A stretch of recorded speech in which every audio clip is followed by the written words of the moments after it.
Alors c'est vrai qu'après la période des vacances de la Toussaint, on a l'impression qu'on rentre dans l'hiver et on a tous envie de prendre nos petites dragées, pilules, compléments, je ne sais pas comment on dit, granules, pour aller mieux. Est-ce qu'il y a quelque chose pour les enfants? Il y a un remède miracle? Alors effectivement, il y en a pour tous les goûts. Il y a en liquide, il y a en comprimé, il y a en gélule, il y a tout ce qu'il faut. C'est vrai qu'on est envahi par les vitamines, les compléments alimentaires. Alors, tout d'abord, c'est vrai qu'à l'entrée de l'hiver, il y a une baisse de luminosité, que la luminosité est très importante en fait pour nous, que comme la nature, en fait, on va se mettre un petit peu en veille. C'est vrai que avec l'hiver qui arrive, on est un petit peu plus fatigué, la luminosité baisse, et pourtant, c'est là où il y a le plus d'activité, c'est là où il y a le plus de stress, c'est là où la vie professionnelle va être la plus intense. Et c'est pas toujours en adéquation avec notre rythme biologique. Donc, effectivement, il y a un moment où on est un peu plus fatigué. Alors, chez les enfants, c'est pareil que chez les adultes. Ceci dit, avant de complémenter son enfant, il faut faire attention à son alimentation. Parce que les vitamines, il y en a de toutes les lettres de l'alphabet, mais on va principalement les trouver dans l'alimentation.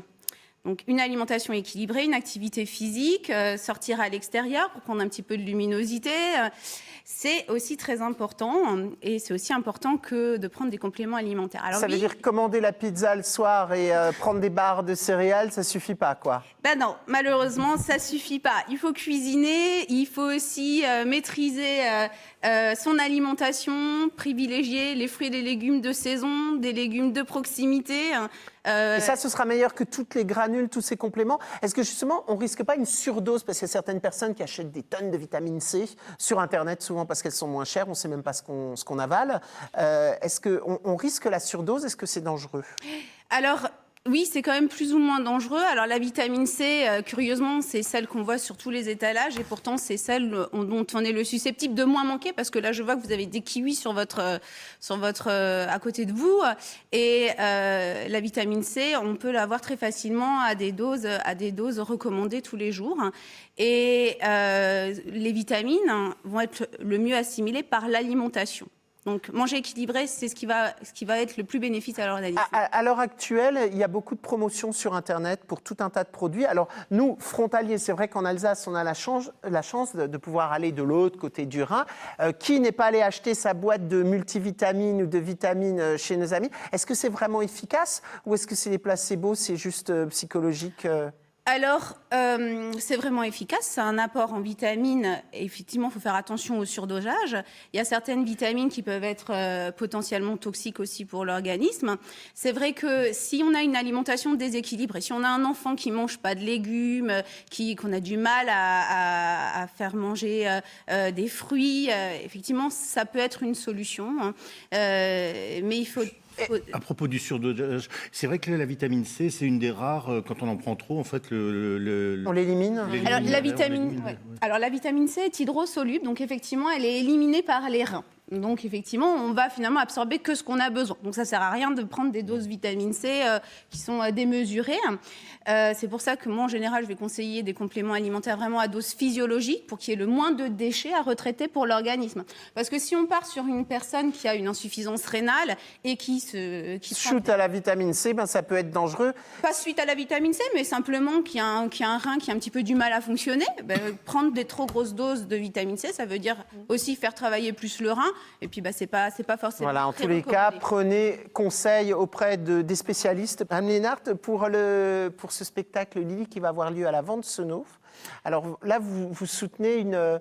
Voilà, donc c'est un spectacle en fait que j'organise avec 3 de mes amies.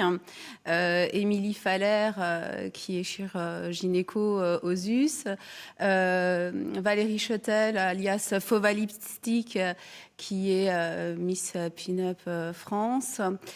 Et Anne-Sophie Rauscher, qui est directrice culturelle au Fil de l'eau.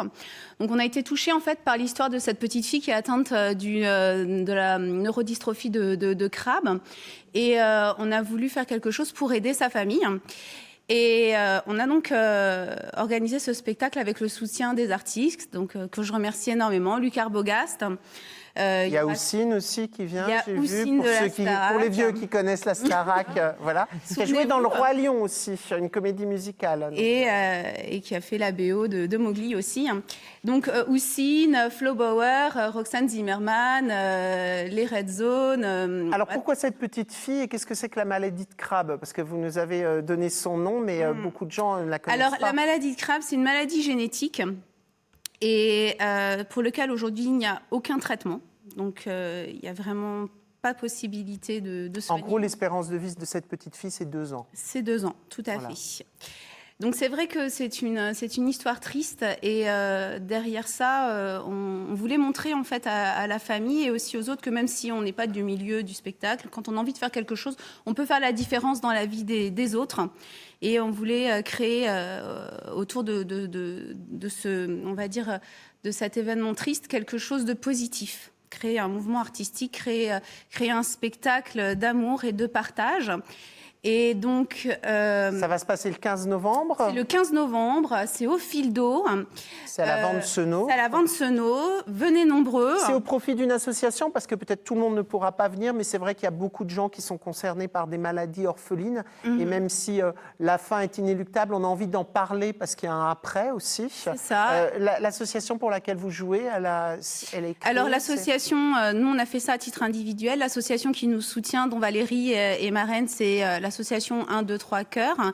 Sinon il y a l'association Il faut sauver Hayden qui s'occupe particulièrement de ce genre de maladies orphelines.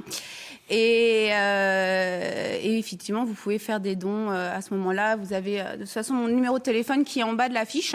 Voilà. En tous les cas, on vous invite à aller le 15 novembre Je voudrais juste- à la Vente Senot. Oui. Le lien pour la billetterie, donc la billetterie, elle est en ligne sur Was Event, mais c'est aussi le soir du spectacle et c'est aussi à la mairie de la Vente Senot. Donc un spectacle burlesque entrecoupé de scènes musicales super sympas. Venez nombreux. Ce sera quelque chose de joyeux quand même, on peut le Et dire. voilà, on va c'est joyeux on et va c'est s'amuser. 100% caritatif. Le 15 novembre à la Vente Senot.